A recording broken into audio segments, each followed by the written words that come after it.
What the?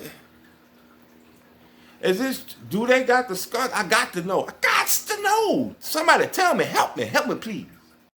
And now, How we doing out there, fellow cannabisians? I stumbled across this the other day. I was looking up skunk genetics, trying to see if there was any talk of anybody having any. And I stumbled across Old School Cannabis Project. Then I look and I keep seeing all this hate for people I pretty much have been following for at least 7 years. Kevin Jodry, the Breeder Syndicate. I get a lot of information out of them. Future Cannabis Projects. And, yeah, have you known anything about this? I'm dying to know. He swears he has a roadkill skunk and he's the king of skunk, and it's just very hard for me to believe. I know a lot of people can trace back their original haze genetics back to like 79. That was the miracle year of the original haze. People can trace back their Thai genetics, their Afghani genetics, but I never really hear anybody talking about skunk. So I'm gonna just proceed, show this video, and let's see what you think.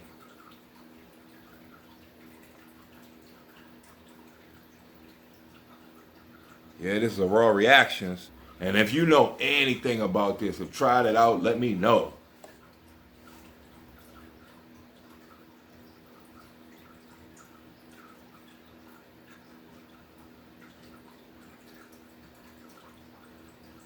And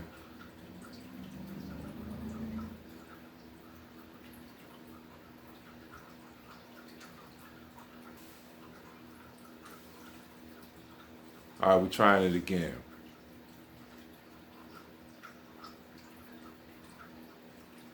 The same strains being crossed to each other and missed. So yeah, this is a good time to take a pause then. And I have been hearing that. I kind of know that for myself. Everything has been bottlenecked, meaning taking a variety and basically squishing it into a few different strains. And everything is pretty much since gelato and Girl Scout cookies came out, it's all been crossed to that runts with runts, white runts. Like, oh, actually it was OG Kush. It's Fire OG and Diamond OG and Wolf OG. Yeah, I mean, like, it just kind of gets ridiculous. You're just mixing the same thing as a bunch of incest. And, yeah.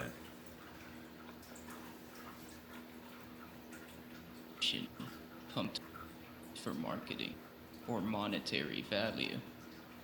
Cannabis was not always like this. And today, we will be going over how modern scientific cannabis practices and bad faith actors that played a major role in shaping what you call top shelf today.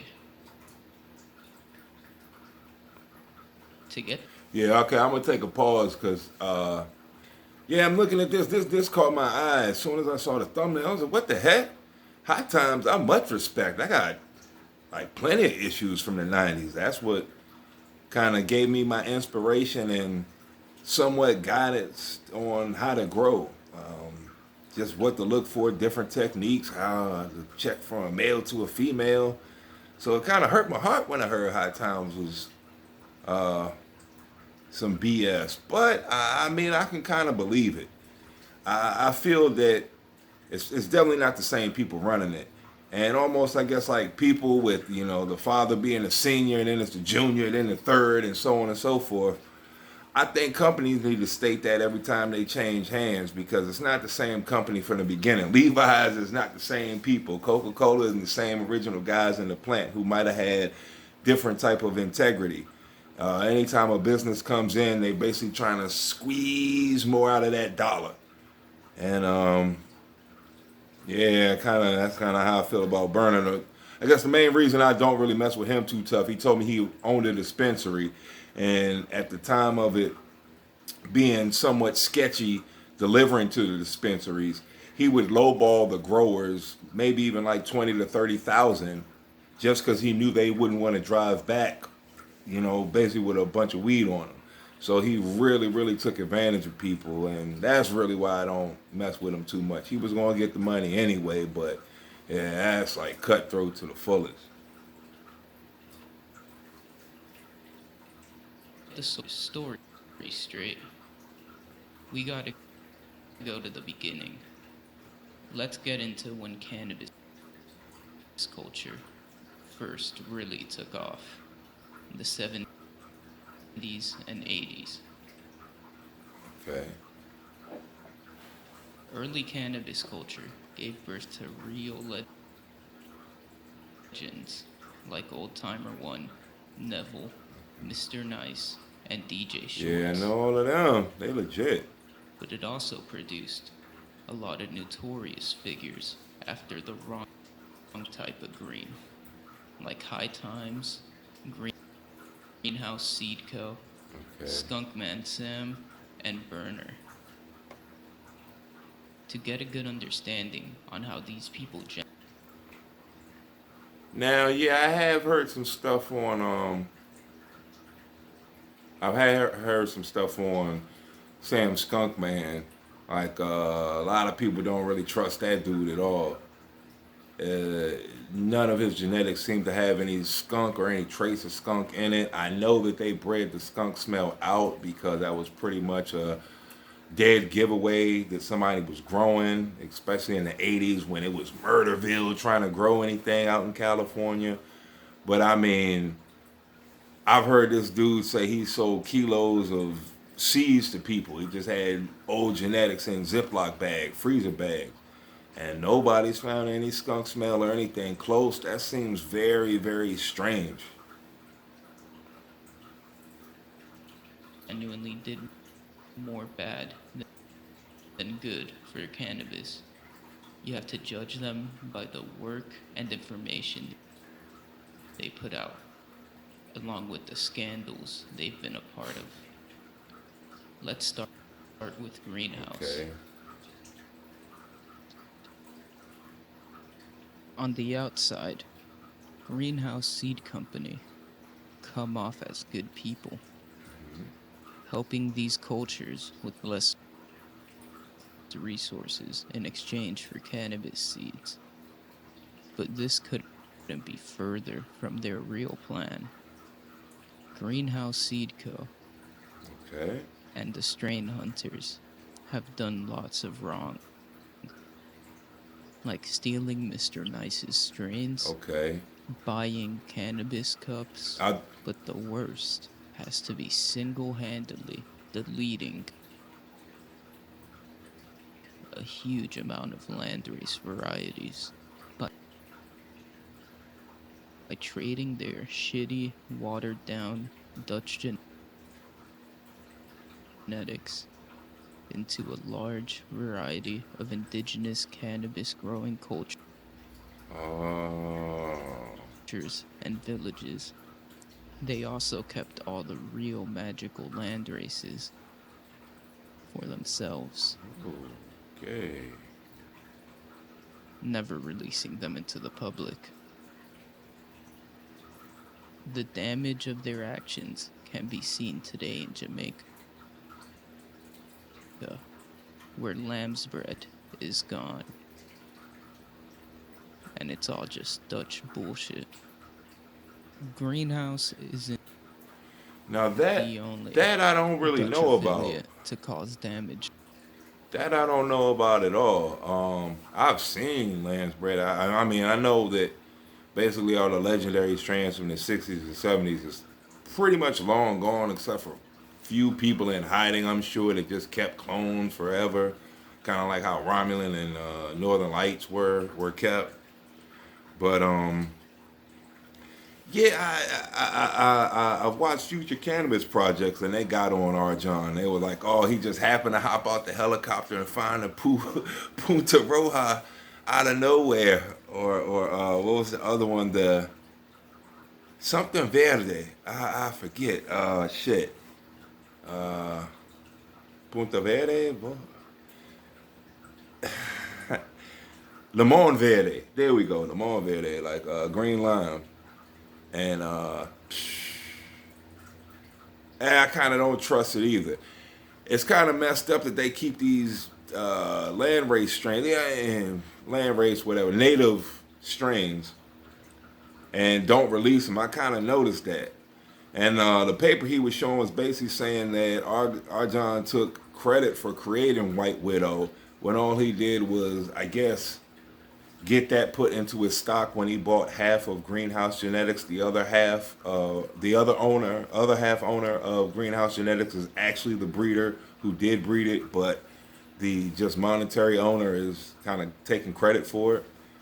So, not that that's the biggest deal, but that starts to put a blemish on your character. And once we start getting chinks in the armor, I can't really put anything past the person. To the cannabis community. We also have Skunkman Sam. Okay. Yeah, I heard this ain't real. Skunkman Sam is a fraud. Skunk number 1 does not have a skunky smell. It's mostly fruity and sweet. Yeah. And doesn't really have a real afterwith of skunks. People who grew the real skunks literally got busted because carbon filters were not invented or meta 20, 30 yet. years. And who knows, some of the roadkill skunks blow straight through carbon filters. It's impossible that Skunkman Sam invented it when all of his work does not show for that. There are rumors of his mailing list being sold to feds. Oh! But until there's solid evidence on that, we can't flat out rat either. One thing all these people on this list have in common is their connections to High Times. And the constant support of High Times. It's like some zeitgeist stuff to me. Even though High Times should not be trusted. High Times may be the most popular source of cannabis information. But it's 100% not the most reputable source of cannabis information by any means. And it doesn't mean that all the information that they pump is true. With a lot of their cups being bought and sold, the distribution of fake hash in their magazines. Now, I don't know anything about the fake hash or nothing like that. I'm not really a fan of hash. I'm a fan of flower. But I do know for a fact that the seed bank that put up the money for the cannabis cup miraculously ended up winning first place. So yeah, that's a conflict of interest if nothing else. So don't meet your heroes. And in combination with Dutch labs and Dutch scientists, they pumped fake cannabis information, all for monetary value. Like this paragraphs on land races, saying they are all naturally selected seeds, taking all the glory away from ancient and indigenous cultures and making it seem as if they don't understand how to breed cannabis. Also pushing the narrative. Now I will agree with this because pretty much from what I'm understanding through learning from like India and Pakistan genetics, that basically it would grow in the wild, but pretty much the best strains the people got, they would collect 3 or 4 plants. The best ones they got, they would grow those seeds the next year. So it was kind of a human selection, not necessarily a natural selection that was getting plants to the point where we even were at in the 60s and 70s. I would kind of have to agree with that. I even believe there's these wild fields of cannabis, but I mean, that's so long ago that that's not true. even in the 50s and 60s, the 20s, what Mighty Mez and jazz musicians, Satchmo and Cab Calloway and all of them, Fats Waller. Mez, I forget his name, he was their weed dealer though, and I'm sure he was breeding some phenomenal stuff on his own, and that's like what, the 20s, the 30s. So yeah, there's a lot of credit that hasn't been given to a lot of breeders. That high THC weed is more powerful.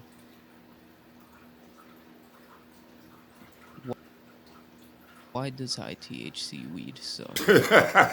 Damn. THC is supposed to play the main role in getting people high, right? Oh, what is the entourage So how effect? come full spectrum cannabis extracts are more expensive, more sought after, and always get you higher than pure 100% THC, THCO, or Delta 8? THC is just one of the 1,000 cannabinoids and terpenes that play a role in getting people high. It's got to be the entourage effect. In reality, the real aspect that dictates highs is the entourage effect. Without it, everything smokes the same. And that leads me to burner and cookies. Everyone above messed up weed, but Burner put the nail in the coffin. Ow. He did this by creating the Instagram bag appeal meta, pushing THC levels to max capacity and making sure everything fits. No.